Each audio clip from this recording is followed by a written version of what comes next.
আসসালামু আলাইকুম। আমার বড় বোনে চুলো পাত্তা এসে আমার বাড়ি, আপনারা সবাই দেখেন। যদি যদি ভালো লাগে তাহলে ওরে চুলো পাত্তে নিয়েন সবাই।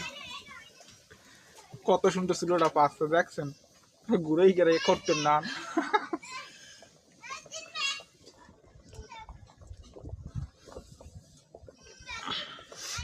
সুন্দর হয়েছে চুলোটা পাতা, জিজ্ঞাসার পর আরো সুন্দর দেখাইবে।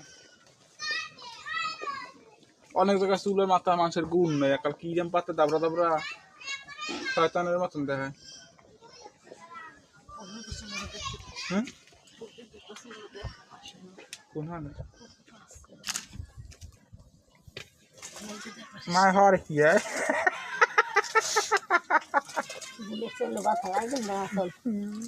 ওই দিয়েন না ওর মধ্যে খুব পাতা দিয়ে দিয়েছে